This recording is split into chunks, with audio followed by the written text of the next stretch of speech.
Vijana kama chachu ya maendeleo katika taifa, lakini vijana kama chachu ya maendeleo kwa dunia kwa ujumla. Vijana hawa wamejulikana au wanapewa jina kama Gen Z, wakiwa wanakadiriwa kwa umri sawa unaoingia kwa vijana. Hem, tuachane na hiyo mada, turudi kwenye mada halisi. Langu jina ni Amos Makali na hii ni Kisa Media. Leo tunaenda kuongelea jinsi gani vijana wanaweza kuwa na maamuzi ambayo kwa namna moja au nyingine yanaweza kuwa na athari katika maisha yao, si maisha yao tu, hata kwa maendeleo ya taifa na dunia kwa ujumla.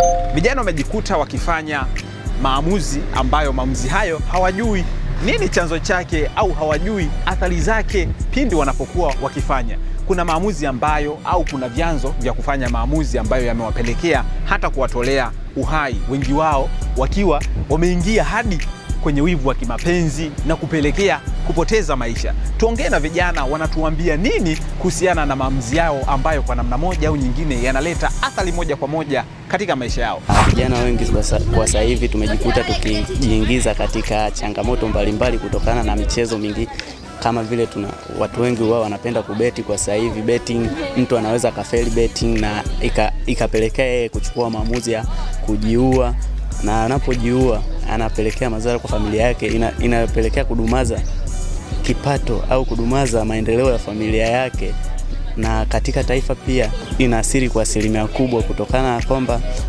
taifa pia hupoteza nguvu kazi, kwa sababu vijana ndio wanaotakiwa wafanye kazi ili kuleta maendeleo katika nchi yetu. Changamoto ambayo imeendelea kutukumba vijana wengi, mimi ninachokidhani ni kwamba mtu mmoja akasema ya kwamba jinsi ambavyo upo leo ni total package ya vile ambavyo umekuwa ukivisikia, vile ambavyo vimekuwa vikikufanya wewe uwe jinsi ulivyo. Kwa hiyo changamoto ya vijana wengi kushindwa kukabiliana na matatizo ama changamoto kwenye mahusiano, lakini pia kwenye maamuzi, ni kwa sababu pengine hawataki taarifa ambazo zinawatengeneza wao kwa jinsi ambavyo wanakuwa. Na nikizungumzia taarifa hizi ninamaanisha kwamba hawataki kupata labda semina ambazo zinawasaidia namna gani ya kufikiri, namna gani ya kufanya maamuzi sahihi. Wamejiamini na wako speedi zaidi kuamini jinsi walivyo wenyewe, na wengine wanaenda mbali zaidi, ukitoa mifano anajitolea, yani mimi ni mtu fulani, siwezi kusamehe, siwezi kufanya nini. Yote hiyo ni kwa sababu pengine wamekataa kukubaliana na taarifa sahihi kwamba namna gani labda wasamehe, namna gani wafanye maamuzi, namna gani wachague vitu. Kwa hiyo inakuwa inapelekea changamoto kwenye mahusiano kuharibika, inapelekea changamoto kwenye kufanya maamuzi.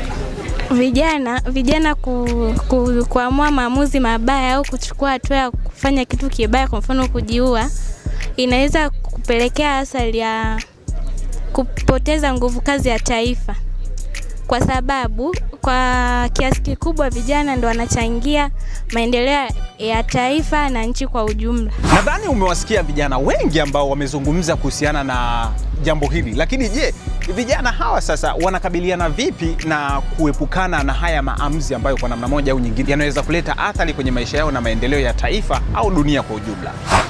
Yaani kuhusiana na vijana ambao wanachukuaga maamuzi ya kujiua mara pale akishaachwa labda na msichana au mwanamke, ni jambo ambalo sio zuri kwa jamii.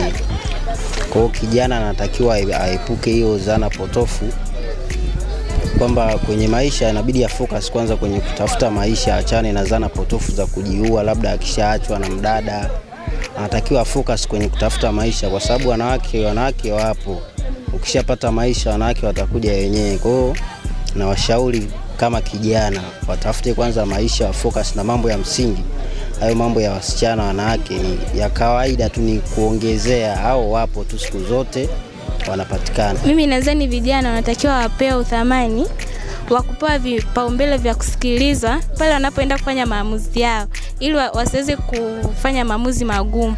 Kwa hiyo kama tutakubali kwamba sisi hatujakamilika, tunahitaji kwenda kujifunza vitu fulani. Zipo elimu zinazotolewa, wapo walimu ambao wanafundisha kabisa namna ya vijana, namna ya watu kufanya maamuzi sahihi, namna ya mtu kufikiria sahihi. Unapokumbana na vitu ambavyo unatakiwa uchague kimoja, wewe unafanya nini ili uchague kitu ambacho hakitakuwa na madhara, labda vyote ni vya muhimu, chagua kimoja kwa wakati huo. Nadhani umewasikia vijana wengi ambao wameeleza kile kinachowakumba, lakini pia wameeleza ni kwa njia gani ambavyo wanaweza kuepukana na hii kitu. Nikukumbushe tu kwamba inakadiriwa kwamba kuna zaidi ya vijana bilioni 1.2 ambao wanakadiriwa kuwa na umri wa kuanzia miaka 15 hadi 20, ikiwa ni 16% tu ya vijana wote duniani. Je, asilimia hii ya vijana inaweza kupungua kwa uzembe wao wenyewe kutokana na maamuzi ambao wanafanya?